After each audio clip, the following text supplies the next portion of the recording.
So yeah, thank you so much, everybody, for inviting me to talk about this because it's a topic that obviously is quite near and dear to my heart, but it's also something that you rarely see, big organizations actually spending a lot of time on, game accessibility. And so it's absolutely fantastic that you are going to be you're making this effort here to talk about the accessibility of your puzzles. And it's particularly good because this is actually an incredibly difficult thing that you've sort of pledged to do. And it's very difficult for one key reason, and that is that inaccessibility is kind of where fun comes from. So when you have an accessible building, if you put a ramp into a building, the building doesn't fall over. I mean, usually, you kind of hope that's the case. When you put accessibility solutions into a piece of word processing software, it's still word processing software. But for a game, if you make it too accessible, you will end up destroying the thing that that game actually is. And it makes it a very, very difficult balancing act of working out what can you actually change as far as accessibility goes and what do you need to still be there.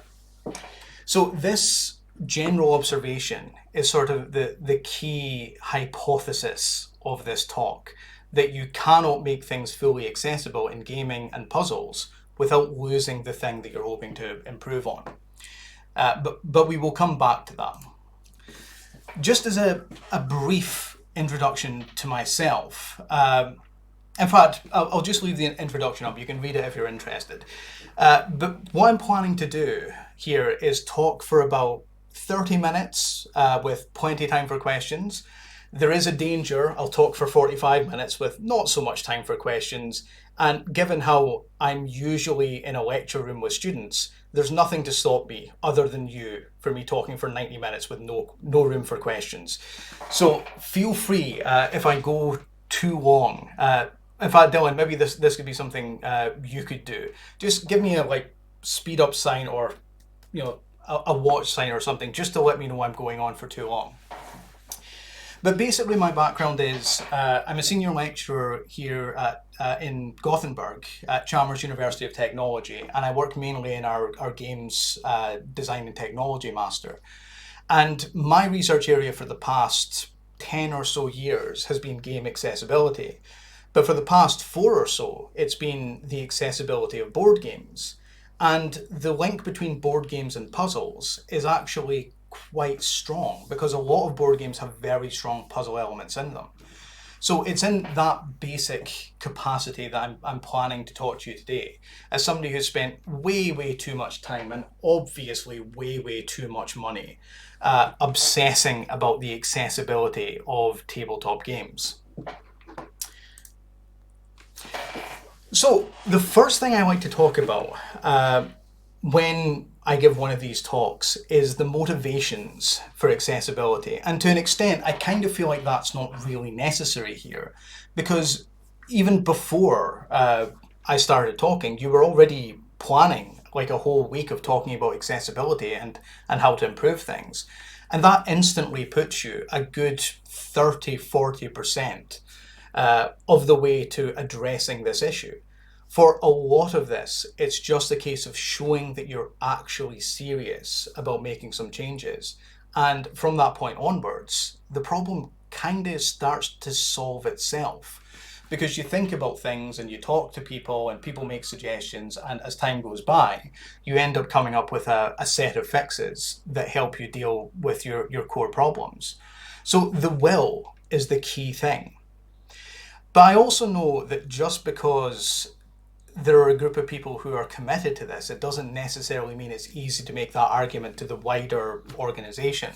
So I like to spend a little bit of time before we get into the nitty gritty of games, talking about why we need to worry about accessibility at all. Now, on one hand, there is a very strong business case for making more accessible products. Disabled gamers are a massive market, and disabled puzzlers, again, a massive market. And if you meet people halfway as far as accessibility goes, you will find you get a very dedicated, very enthusiastic audience out of it. And that's by itself often enough of a reason to do it. But I also like to argue that we have sort of a moral responsibility to aim for accessibility when we can actually achieve it. But that's not enough of a business case for many kinds of organizations when making changes involves spending money. So I argue instead for what I refer to as the principle of enlightened self-interest, that we are all only a few years away, maybe more than a few for some of us, but certainly for me, a few years away, or a bad accident away from needing accessibility support of our own. But there's also a wider, more general principle that I like to reference. And this was the thing that my PhD supervisor used to convince me that accessibility was something to care about. Because when I did my PhD, and my PhD was essentially accessibility focused, I couldn't have cared less about this as a topic. I was interested in doing some technical stuff in computing, and there was an accessibility focused PhD, and I thought, maybe if I do that, I'll be able to do some fun stuff along the way. But I never really saw it as a serious thing to worry about. I thought it was a thing that other people should worry about rather than me.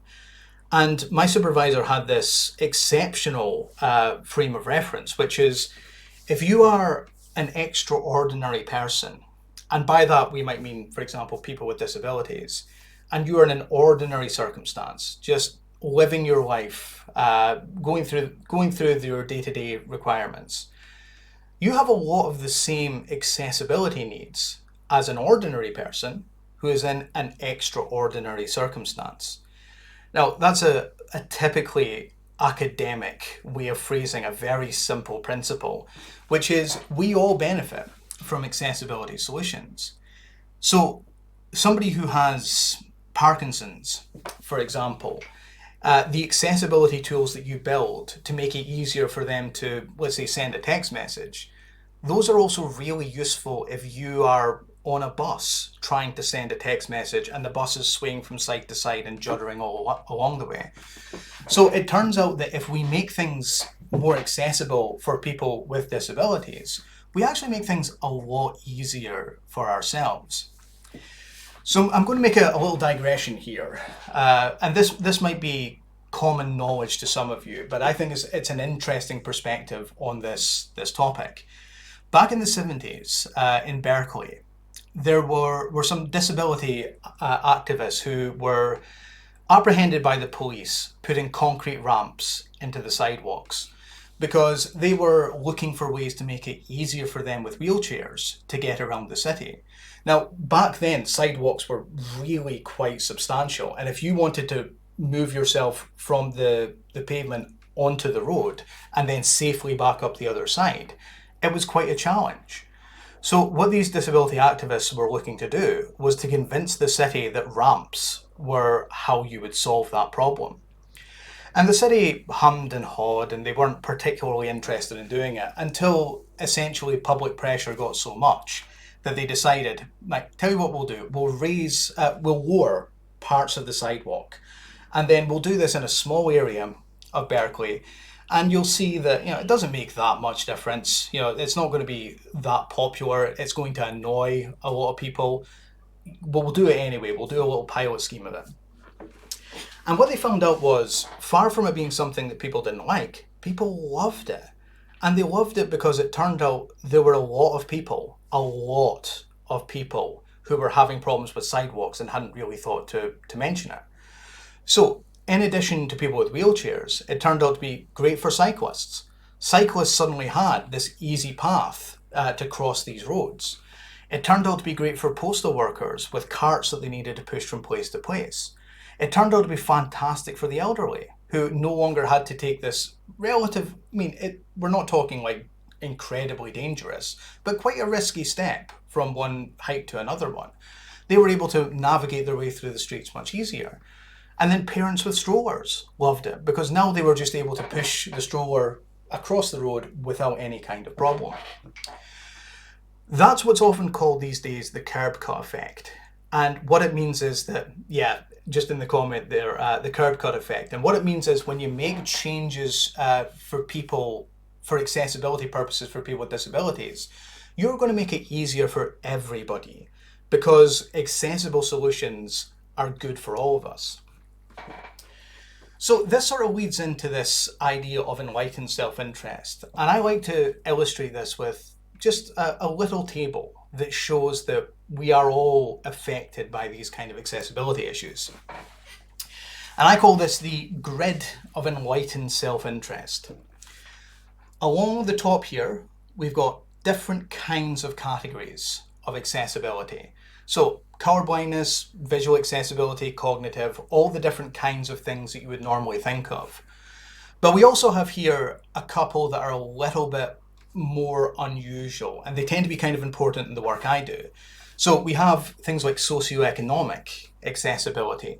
How affordable are things? How good is representation and inclusion and all these kind of things?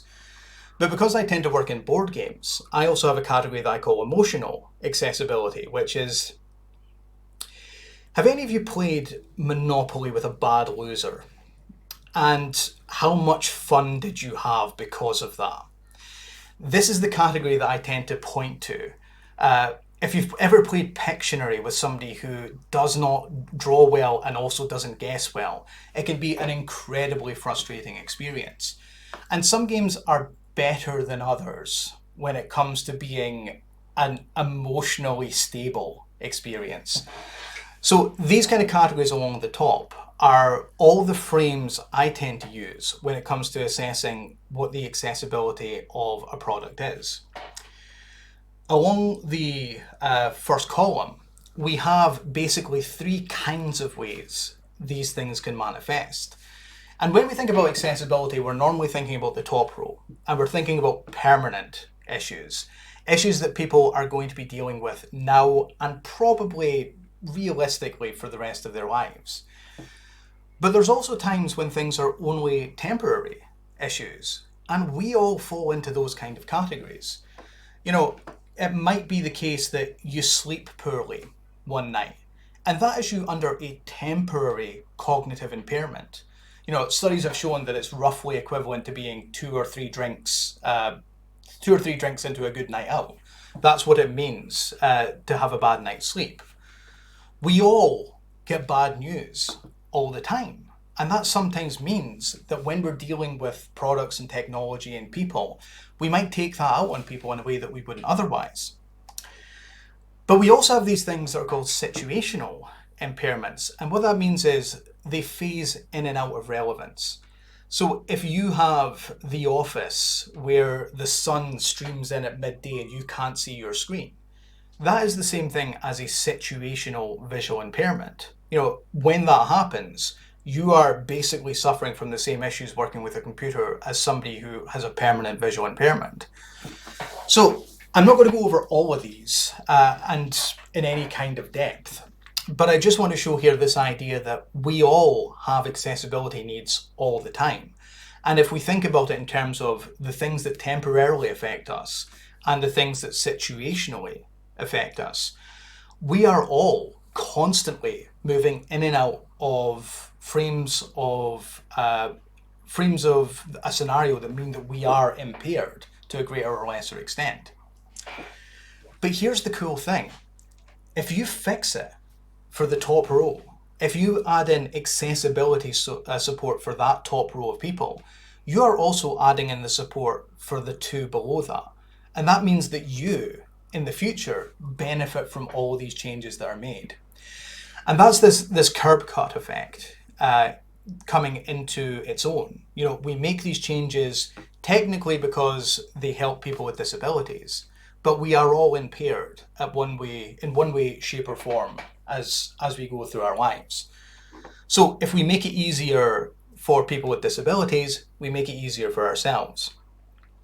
The thing I sometimes say to people is, like, I don't have time to play any of these. Like, I play games far less often than I would like to.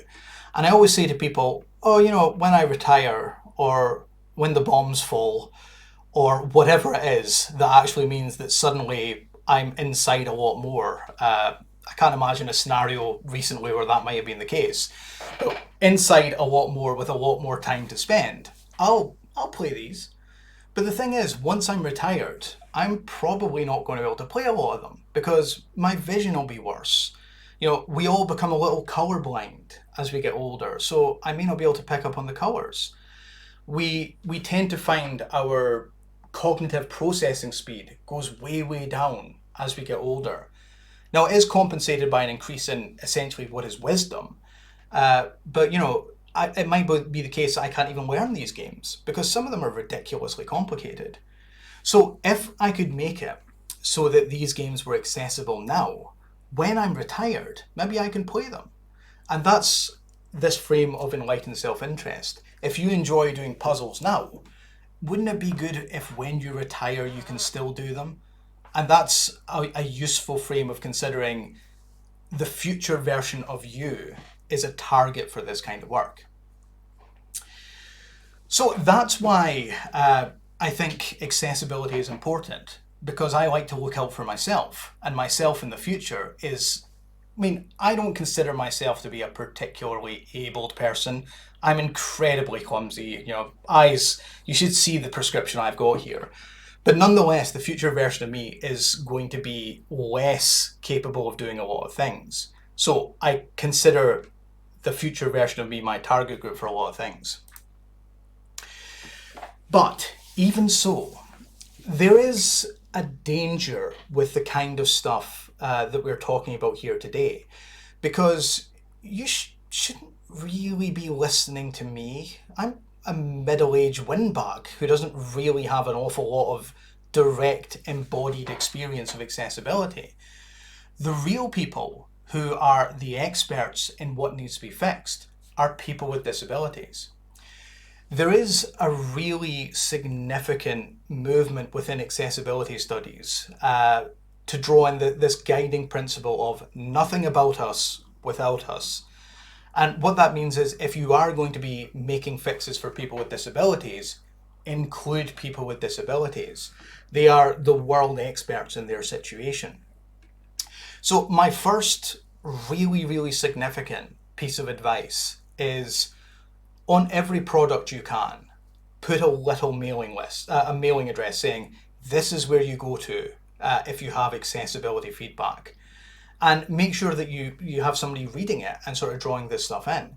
You'll be amazed how much that solves just by making it easy for people to provide accessibility feedback, because you're showing that you're willing to accept it. There is this particular perception that a lot of people with disabilities have, which is that their views aren't really important, that they should learn to just work around problems. So if you are very vocal about the fact that you want accessibility feedback and you will do something to enact anything you can, you will get a huge amount of support from the community. And it also gives you, I would also say, advertise it prominently. Give yourselves a pat on the back whenever you make these accessibility improvements. Because if you show that you're doing this kind of stuff, people are more likely to give you feedback as you go on. There's a company called Electronic Arts. You're probably well aware of Electronic Arts. They're hard to miss. But they have a dedicated accessibility lead now, somebody who is responsible for coordinating their accessibility across all the games that they do. Her job started with an email address. All she did was set up an email address and say, email me here if you have any problems. Then she started distributing that information to other teams, and now that is her job. Because the effect of it was so significant that EA realized, actually, this is something we need to do now. And they now have maybe 5 or 6 people working, as far as I'm aware, 5 or 6 people working at least partially on the topic of accessibility across a range of different studios. One of my former degree project students is now working with EA as an accessibility tester. So these kind of things tend to balloon out once you show that there's some kind of will for that to happen. So the reason why we sometimes find it difficult to motivate accessibility as a thing that we want to aim for is because a lot of people are still working in a kind of old version of the way in which we should be thinking about accessibility as a society. Maybe for the past 200-300 years, the principle has sort of been what's called the medical model of disability. And back in the 80s, we used to refer to Labour in Britain as being the party of stand there while we fix you. The idea being that, we are going to solve your social problems, we're going to solve your economic problems, but you're not really involved in it. We are going to fix it and then life will be good for you. And the medical model is sort of the same kind of thing. It's a case of stand there while we give you the tools to participate in society, but don't expect to be integrated into society. It's your job as somebody with disabilities to accommodate to how society actually works. The social model basically inverts that. And what it says is that we have inaccessibilities whenever somebody cannot fully participate in something. So it could be a product, an activity, a hobby, a conversation, any of those kind of things. And it sort of comes from this basic idea of, stairs don't exist naturally in the real world. They don't spontaneously generate in cities. They're there because people decide to put stairs there. And sometimes it's because it's the only choice you realistically had. But often it's because people aren't really thinking through the accessibility requirements that are embedded into the decisions we make on a day-to-day basis. Now, obviously nowadays with the Americans with Disabilities Act and such, there are legal requirements for things to be accessible. But when that doesn't actually apply, then we can be thinking about it in terms of a social model. What inaccessibilities are we putting in front of other people? And I think that's quite an important aspect of this particular topic, because we are all putting these inaccessibilities out there in the world all the time. We're not meaning to. It's not malice. It's just sometimes we don't spend the time thinking about what we're actually asking of people when they're engaging with the things that we put in front of them. So let's come back to this idea of inaccessibility being where fun comes from, because this is the crux of essentially the puzzle of making puzzles accessible. Every single game, every single puzzle, it even goes so far as to say every single gamified activity has inaccessibilities that are required in order for that thing to be what it is. So let's take the example of football. Let's take the example of soccer, because I know nothing about American football. Imagine the game of soccer was you stood at the side of a pitch with a ball, and you kicked that ball, and as long as it went over the edge, then you score a goal. That's technically speaking a game, but it's not a game anybody wants to play because there's no challenge there. So what we do is we say, well, we're not going to have it so you can kick it any part of the pitch. We're going to make a little goal that you have to kick that ball into. But that's not a lot of fun either, because if people can just take this ball and put it wherever they like, then what's to stop them just putting it in front of the goal and then kicking it in? So what we say is, well, actually, you've got to start from halfway down the pitch. But then people can just pick up the ball and walk it over and put it down. So we say, well, no. What you're going to do is you're going to move that ball with your feet, hence why we call it feet ball, all the way down from one side the pitch to the goal, and you're going to kick that ball into the goal. Still not really very exciting, but what we're doing here is we're adding inaccessibilities every single time. We're adding in things that don't have to be there that make it harder to do the thing that you're supposed to do. So we say, okay, so now what we're going to do is we're going to add 11 people, and their job is to stop you getting the ball into the goal. But that's not fun, because suddenly there's just you and 11 people stopping you. So you get 10 people on your side. And suddenly what you've got is tactics and strategy and decisions and formations and skill and all these different kinds of things come into it. The game just balloons out from that point there into something that's actually fun. And it's fun because all of these inaccessibilities have been designed into the experience. So what we need to be doing when we're looking at the accessibility of puzzles, the accessibility of games, we need to make sure that all of our inaccessibilities are there because they have to be, because they're fundamental to the task that we're actually asking people to perform. Anything that's not fundamental to the task, we can get rid of it. But we have to be careful that we're not losing the thing that makes the activity fun. So that's really easy to say. But the thing is, how? How do we do that? And that's where things start to become a little bit trickier, because we start to move into some kind of treacherous terrain when we talk about this kind of stuff. If you don't spend a lot of time around people with disabilities, or you don't spend a lot of time reading the accessibility literature or thinking about this kind of stuff, you probably don't have a very strong frame of reference for what people can and can't do. You know, the experience that somebody who is totally blind has of their life is completely different from the experience we have. I spoke to somebody once, and I talked, just in passing, I mentioned that I got up in the middle of the night and I tripped over a basket. And the response I got was, how could you possibly have tripped over something that you knew was there? And it's a fair question, but it's because I don't navigate through a map of my flat. You know, I navigate via my eyes, and if it's dark and I don't switch out the lights, I fall over things. But a blind person knows where everything is in their environment. They know exactly the distance between things, and that's how they're able to deal with the complexity of living. But even, for example, things like talking about fixing disabilities or accessibility issues, that's actually kind of a controversial topic. There are people who consider themselves to be what's called culturally deaf. You know, that they consider it to be a community rather than a disability. And if you refer to, for example, cochlear implants or any of the many things that you can use to address people who are hard of hearing, they will react incredibly negatively to that because they view that as a kind of smothering of a culture that they've built up.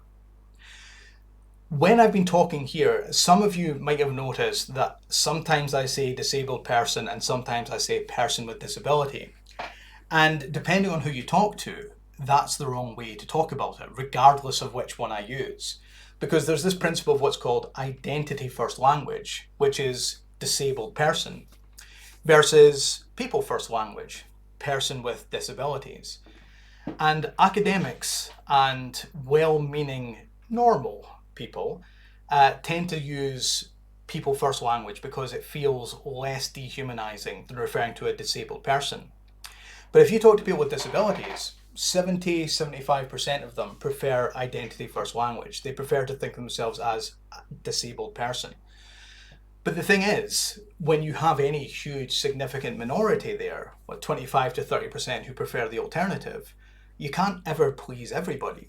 So my approach has been use them both largely interchangeably and piss off everybody, because at least then you're an equals opportunity offender. But when you actually come to these kind of issues of how do you talk about these things, that's a really complicated topic. But the biggest one, by far the most important topic that you have to be careful here, is this idea of staying in your lane versus straying from your lane. If you don't have any specific embodied experience with disability, you can't really comment on what somebody with a disability can do. So what I advocate is an abled perspective when you talk about accessibility. Don't focus on what people can't do, because you don't know what people can't do. People will surprise you. There is no task so complicated that I wouldn't put money on somebody with disabilities being able to navigate it. Doesn't matter how complex it is, they will find a way to do it. So don't focus on what people can't do, but instead on what you're asking people to do. How are you providing information to them? How are you encoding instructions? How are you providing the visual cues that people need to be working from, or the cognitive cues, or even the emotional cues? So what are you actually asking of people? Because then that's a frame that is not problematic, because everybody who is abled can comment what it's like to be an abled person. But the thing is, we can't comment on what it's like to be a disabled person, and that's often where these kind of things fall down. So 2 very simple rules for how you make these kind of things accessible. The first one is, if you're providing information in any form, try and produce it in multiple forms. So if you are using color as a way of providing information, also provide a visual cue, like texture the color. If you can provide a sound cue as well, that's fantastic, because then you're saying, here's some stuff that is actually presented visually, and here's an auditory cue to accompanying it. But also, if you can accept input in multiple forms, that's great. You know, if people can use a mouse or a keyboard, or if they can use a keyboard and voice control, or if they can use a mouse and a switch control, like if you are physically impaired, you might just be able to have, you know, a couple of buttons you can press. If you can get that kind of stuff working, then again, 30% is the will to make changes, maybe 60% of the rest is translating between different categories of accessibility, you know, visual and audio, and give people ways for getting information and putting information into a system. That takes you so much of the rest of the way. So as an example of a very well-meaning puzzle in a game and why it didn't work for certain categories of accessibility, this is a game called Unlock Escape Adventures, and it's basically a board game version of an escape room. And here's the puzzle. You have a set of numbers here. There's some broken wires, and this alarm panel has coloured wires here that correspond to these numbers. And then through a process of arithmetic and puzzle solving, you can then work out what the actual combination is to deal with the alarm. But the thing is, here's what happens when you look at it from the perspective of somebody who's colorblind. Top left corner here is somebody who has what's called fully chromatic vision, and that means they can see all the colors naturally. You know, their cones work the way we would expect them to. On the top right hand here, we've got what's called a protanopic view, which is a kind of red-green colorblind. Bottom left, we have a deuteranopic view, which is a different kind of red-green colorblind. And then here we have tritanopia, which is a blue-green colorblind. But if you look here at the protanopia view and the deuteranopia view, it's very, very difficult to tell those colors apart. And if you didn't have those colors side by side, it's probably quite difficult to tell this one apart from this one, and this one from this one. And if you add in some of the situational stuff we've spoken about, for example, bad lighting, maybe you can't tell any of those colors apart. There's a game on my shelves called Memoir 44, and it's a very straightforward, very accessible in the other sense war game. And the pieces in there are blue and green, but they are so close to each other in terms of blue and green, I can't tell the difference in circumstance of anything other than a torch shining on them. So, you know, these kind of circumstances, bad lighting and such, can really intensify the problems people have with these kind of things here. So if you could imagine these colours being applied to this jumble of wires, if you're colorblind or you have a visual accessibility issue, this relatively straightforward puzzle becomes impossible to solve. And the thing about an escape room is you don't know that going in. You can't make an informed choice because who knows what puzzles you're actually going to find. So one thing that's worth bringing back into here is this idea of the grid of enlightened self-interest, because that is sort of our frame that we can use to identify accessibility issues. On the right hand side here, this is a radar chart that shows a grade from A to F for all the games that I look at on the site that's linked in my personal bio there. And this is where Unlock ended up. And you can see it's okay here, but it's terrible here, it's very bad here, and it's not a great expansive block that shows that something is generally accessible.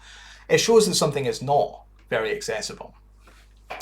So with this grid of enlightened self-interest, what I recommend doing is just focusing on the categories. Go over each of those and spend some time thinking about what you're asking people to do in each of those columns. I would say give every category a lot of time and draw in multiple perspectives from people. Definitely, if you can, draw in the perspective of people with disabilities. Include them in the chart. And then give yourself a grade, an A to an F. And it doesn't really matter what the grade is. It's just your gut feeling in terms of where you think you land in each of those different categories.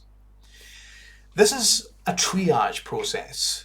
What you're identifying is what the pain points are in the thing that you're putting in front of people.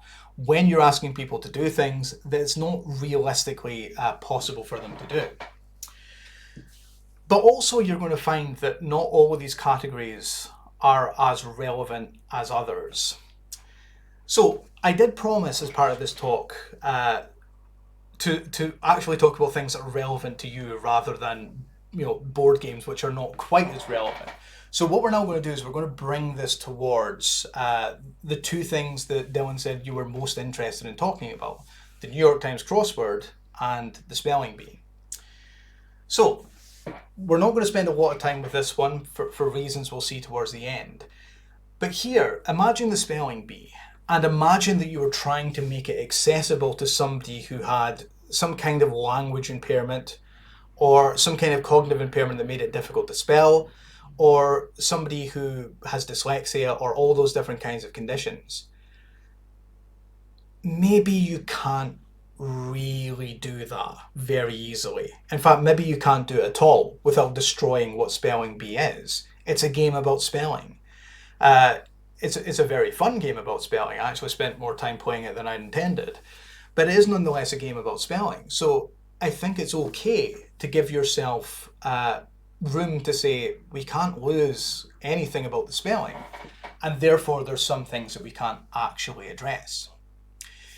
In role-playing games, there is this concept of what's called a dump stat, and it's a thing that you don't need to play a character the way you want it to play. If you want to play Conan the Barbarian, it probably doesn't matter how smart that character is. So intelligence is a dump stat. You reduce that one so you can increase the other ones. I recommend for this process to give yourself one or possibly two of these categories that you consider to be dump stats. And then you can move the inaccessibilities into there. If you have to make it harder for people to have a cognitively accessible view of a game, if that's one of your dump stats, maybe it's okay if you're making it easier for other people. So you can sort of move these inaccessibilities around. Because I don't think you're ever going to have a version of Spelling Bee that works for people that can't spell. Because it's just fundamentally ingrained in what the game is actually likely to be. In all the time I've been doing Meeple Like Us, which is the site that I do about board game accessibility, I think I've maybe found 5 games that I would say were generally accessible for everybody. And even then, sometimes it's with variations and changes in the way the game is supposed to work. So for setting yourself the task of making something fully accessible is almost impossible. And it's certainly for the kind of stuff that you do. People love the New York Times crossword and they love it because it's a challenge. So dealing with that, making it so it's not challenging on a cognitive perspective, is probably destroying the thing that you want to fix. So let's move into how do we actually apply this tool to the Times crossword? How do we actually identify these pain points and what might we do to fix them? And here I didn't spend a huge amount of time doing this. I tend to be quite quick with these because I've done hundreds of these before. But just spending maybe half an hour going over the grid, I came up with some things that struck me as being potential inaccessibilities and things that potentially could be fixed. So here is what I would consider, as somebody who I genuinely tend not to do crosswords because I'm just not very good at them. I get genuinely angry at cryptic crosswords because they make me feel so stupid. I cannot answer a single clue in a cryptic crossword. But as somebody coming to crosswords in terms of, I know how they work, I've done them before, but I'm not a great expert. Here's what I identified as a series of potential accessibility pain points. So you'll see here along the bottom, some of these grades are actually very good. B+, great grade. A basically means I can't think of a problem in there.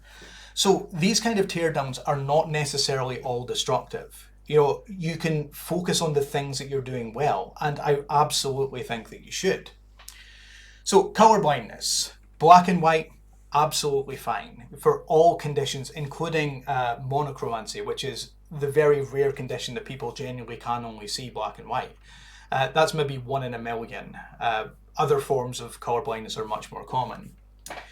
But there is this kind of thing in that when you highlight these columns, it's in a color, and it's probably fine because the highlight by itself will be differentiable from the white and the black. But you could, just on the safe side, to include a texture of that color, just little stripes along it, so that people can tell the difference between the black and the white and the highlight because it has this texture on it. But that is being overly cautious. I don't think, even for people who are completely monochromatic in their view, I don't think that's going to be an issue. So that's why it's a B+. There's something you can do, but I honestly wouldn't stress about it. Visual accessibility is a little bit more of an issue because all your clues are given in text. I don't know if the New York Times works compatible with a screen reader because I didn't have a screen reader when I was able to sit down and do this. And I don't know if anybody's tested it. If you have tested it, superb. If it does work, that's great. But also, there's an easy fix here.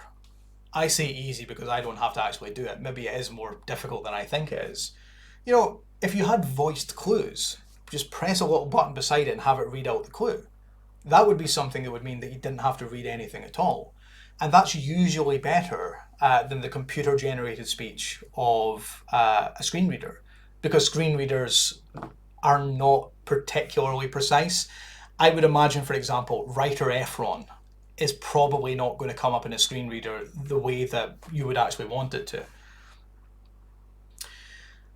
So contents of the square shown visually as well. It would be, actually let's not talk about solutions just here, but when you actually have the text in here, again, that's just visual information that people have to be able to process. The orientation is indicated by highlighted rows, so it's okay for somebody who has visual information to be able to tell it's going across, but it's more difficult for somebody to identify, if they don't have that visual cue, what way they're actually entering in the clue. So I've got here cognitive is your dump stand, because I don't think a cognitively accessible crossword is likely. But that doesn't mean you just ignore this. It just means that you give yourself more freedom to say that's fundamental and that's fundamental. Requires broad general knowledge. I think that's probably fundamental to a crossword. It's difficult to imagine a crossword that doesn't require you to know things. Clues are obfuscated. 5 across, a 5-letter word for apple. Apple. Cognitively accessible, but not an awful lot of fun. Requires seriation, so the ability to put things in order and count in order. And that's, for example, being able to tell, if you have pattern phrases, 3, 5, 3, being able to actually work with those kind of numbers. There was a thing I noticed in that it gives you the clue here and you can count across yourself, but it doesn't actually tell you in the clue how many letters you're actually dealing with, which is something I always remembered from crosswords that I've done. And it might be the case that the move to digital has sort of lost that because you get that information there. But if you can provide it in another form, that's great. Multiple different scroll panes. This is particularly for a digital version. It's easy for people to get lost as to where they're actually scrolling. Are they scrolling in the page? Are they scrolling in the down clues? Are they scrolling in the across clues? And this is something that's only obvious if you spend any time working with the accessibility literature, because this comes up all the time. It seems obvious, but for whatever reason, people have problems with it. Huge possibility space for answers. So what I mean by that is that you can give an answer that you think solves the clue. But if you get that one wrong, you make all the other ones harder to get, because suddenly you're thinking, writer Efron, why is there a Z in that? Why is there an X in that? I don't think is it spelled with an X? And you spend this time sort of wondering, well, which clues did I get wrong? Am I wrong with Zach, or am I wrong with the other things that are in there? So there's this massive possibility space for how these kind of clues work. But again, I don't think you can get around that. That's just a part of how a crossword works. Rebus squares I only found out about through playing about with the New York Times crossword, and I thought that was just vicious. The idea that sometimes you have to put more than one letter in a square. That's horrifying. I mean, I find it hard enough just to put the one letter in there. And then when I was looking up, it was saying, in some kind of sites, it was saying, oh, people don't even have to tell you in advance. You just have to know that's an option. So those kind of things are adding into this possibility space by saying, well, maybe I do need to put more than one thing in a square. I'm sure they're more obvious to people who know what they're doing, but I was just alarmed when I read about those. A lot of people consider winning a crossword to be fully completing a crossword, and that's perfectly fair and reasonable, but it also means that if you have cognitive issues that mean that you're able to do some of a crossword, it sort of feels like there's no point doing it because you'll never get to the end of it. And then we have writer Efron, which I think is a relatively straightforward clue, and then downloading in the testing phase, which is a little bit more complicated. And then you have California's big, I don't know, I have literally no idea what that would be. So some of these prominent left-leaning political action committee, you need to know a lot of things to be able to unpack that clue. You need to know what's prominent, what's left-leaning, what's a political action committee. So some of these clues are a lot easier than others, and there's no signposting to tell you which are which. Physical, I thought it was fantastic. I could not find a problem with it because it works with keys, it works with the mouse, you tab to change things, you just type things in. I thought it was great. I couldn't realistically see a way you could do that any better. So the socioeconomic aspects tend to be things like representation, cultural awareness, or financial implications. And as somebody who's not American, I had no way of knowing what some of these clues actually referred to. And that's fair. This is the New York Times. It's not, some Scottish guy's Times. It's absolutely fine for it to be Americentric. But it is something that if you are looking for this to be more widely accessible to people, you could sort of identify that as being one of your pain points. There is a subscription needed to play, which is sort of like an economic inaccessibility. I paid for the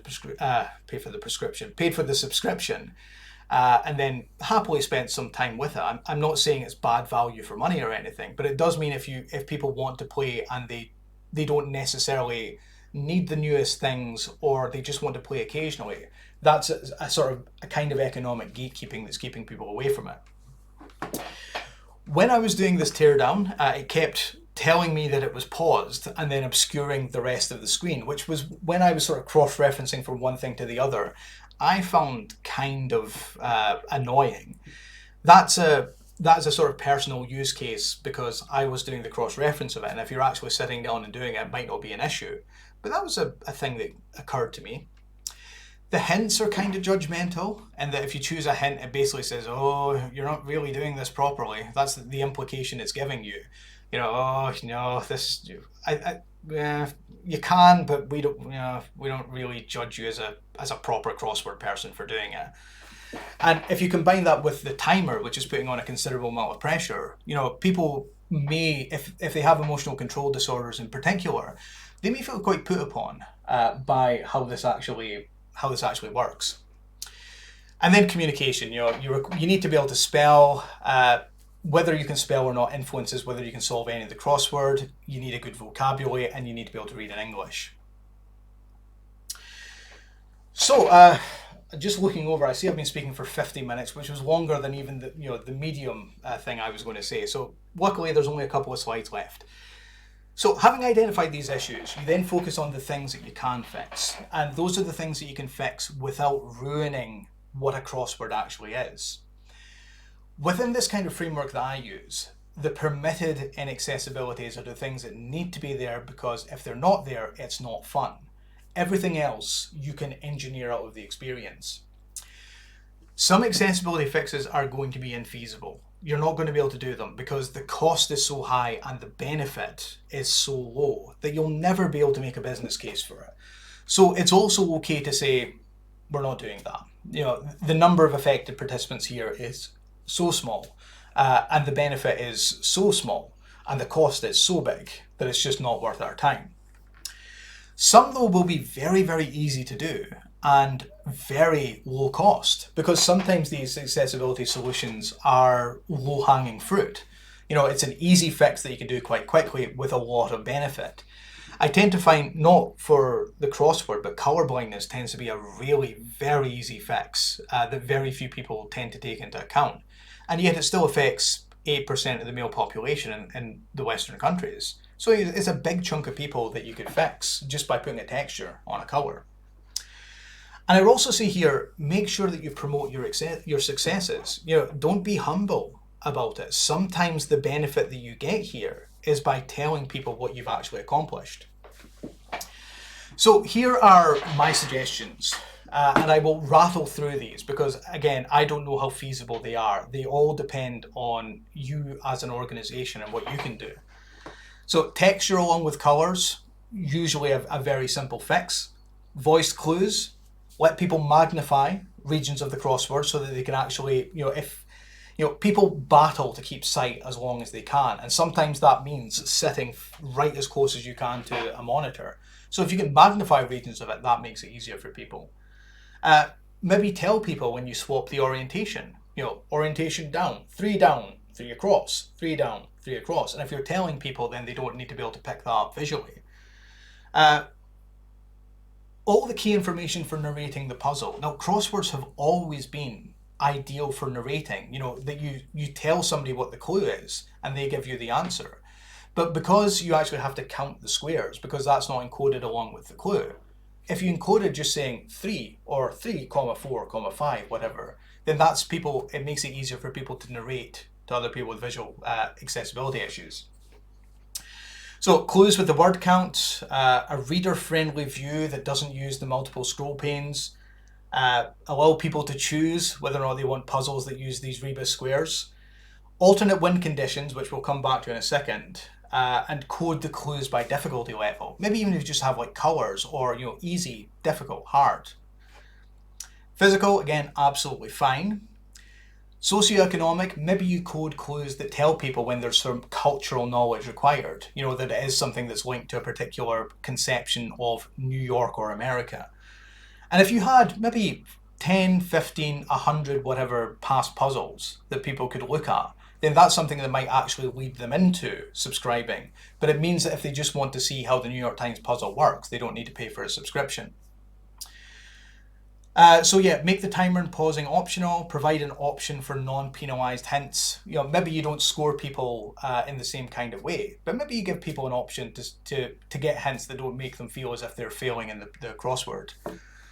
Maybe you add in some automatic correction of common misspellings. EIR, change it to IER, and just automatically do that. That's a thing that could potentially help. And then if you're using things that are using idioms or cultural vernacular, things that aren't just part of the regular, normal, everyday vocabulary, maybe highlight that as well.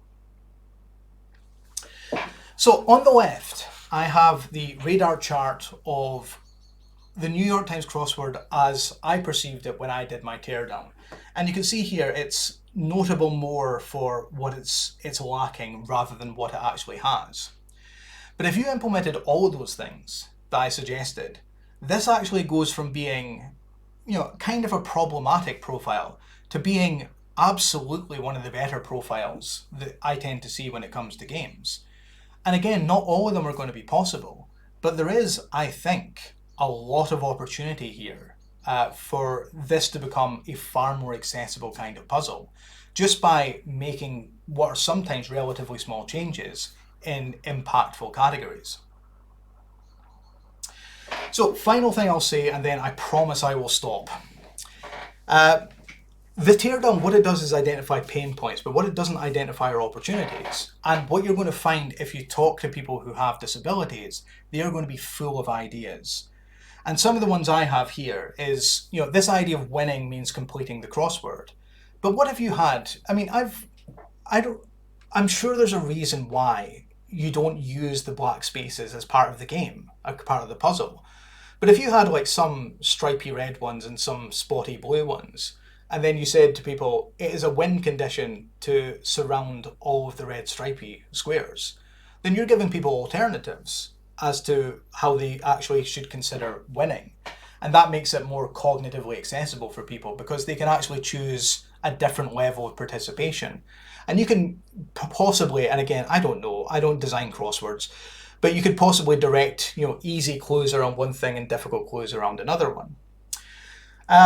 You could have achievements that people tick off. Give a little thing at the start of the week saying tick these things when you achieve them, or even track them digitally. Get 25% of each crossword in a week. Or if you've got a secret message, maybe you have like a particular square that they have to fill in. And at the end of the week, they get like an achievement for having completed that message. And if you really wanted to make it as cognitively accessible as it could be, every word in a crossword would probably link to a clue that was in a headline somewhere else.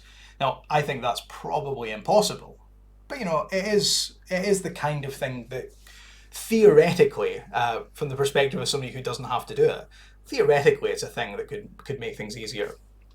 And also then if you tag what skills are going to be required, lateral thinking, this is sort of the cryptic crossword thing. You need to think about this in a particular kind of way to unlock it. And sometimes it's just a definition. So, if that was a thing that could be in there. Because you're working, or at least what we're mainly talking about here is the digital version, these things don't have to be on by default. You can make these settings that people switch on and off as they like. But if you give people the option to lower these kind of costs and have these kind of benefits, I think you would find you would open up to a wider range of, particularly within the cognitive category, a wider range of people with impairments. So yeah, that's so much longer than I was intending to talk, for which I wholeheartedly apologise. I was aiming for half an hour, but as I say, I teach for a living, and for whatever reason, students never tell me to shut up. So I don't have the natural timekeeping of a disciplined person. So yeah, this is just the summary of sort of the main points here. What I would maybe recommend as a useful exercise is taking spelling bee and doing the same thing that I just did to it. And I would be perfectly happy to sort of send around in a week's time or something what I would identify as being the sort of the pain points and the fixes, in the hope that it's useful to helping that happen. But as a general point as well, I am so excited that you're doing this. I absolutely love that you are focusing on this. So you should consider me 100% willing to help. If you have any questions, any thoughts, I would absolutely love to feed in on those. So yeah, thank you very much for listening for so long. And if we have time for questions, I would be happy to answer them. I just want to say thank you. This was awesome. Really, really awesome. Great. I'm glad you enjoyed it. Let me I'll keep the recording going just in case there's anything that we want to, have there as a reference. But I'll put this up on YouTube as well, but I'll only put up the talk part rather than the discussion. I have one quick question. When you've said many times, which it sounds like great advice, that don't just take expert trust, don't you just talk to folks. Mm-hmm. Is there like a way of doing outreach to people with disabilities that you've seen work or would recommend? I mean, as I say, the thing I recommend is just making it obvious that you're interested in that kind of feedback. And even if it is just an email address at the bottom of every puzzle, accessibility at New York Times, uh, I think people would take that very, very seriously and you would get a lot of stuff from it. But it's also, I mean, there are advocacy groups all over the place. And it's definitely worth, if you want to get a dedicated perspective of this, you can talk to, I don't know who the equivalents would be in the US, but we have like the Royal National Institute for the Blind or whatever, and you can get in contact with them and say, could you pass this on to people who might be interested? And they tend to be quite willing to do that. So you can liaise with organisations. I would also maybe just recommend universities in general, because universities tend to have disability support services. And what I often do whenever I want to get one of these projects is I'll mail disability support services and say, can you put this around interested students? And I often get some good stuff from that. But there's sort of a usability perspective as well here, in that there's a guy called Jakob Nielsen, and he has this sort of curve of user feedback. And basically what he says is the first person you ask will give you 100% new information. The second person's maybe 80%. The third person maybe 40, and then it goes down to 20, and then 5, and then eventually you're just not getting any new information. So it's sometimes worth just getting a small group of people together and then getting their perspectives, and then getting another small group of people together and getting their perspectives. So you don't need to have hundreds and hundreds of people. 5 or 6 will give you very meaningful feedback to work on.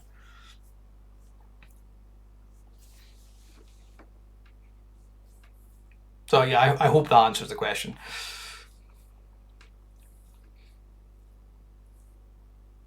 So anything else? Yeah, Jakob Nielsen's stuff is amazing.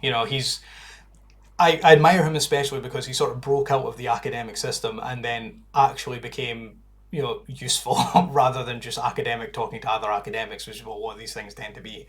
So yeah, his work is fantastic. I also recommend, if you've never read it, Don Norman's The Design of Everyday Things. It's probably not genuinely useful to what you're doing, but as a perspective raising exercise, it's a superb book. Amazing. Unless there are any other questions, thank you so much, Michael. This was so great. Please send around the recording. We'll pass it on to any other coworkers. Yes, absolutely, yeah. But yeah, thank you for having me. I thoroughly enjoyed it. Amazing. Thank you. Yeah. Awesome.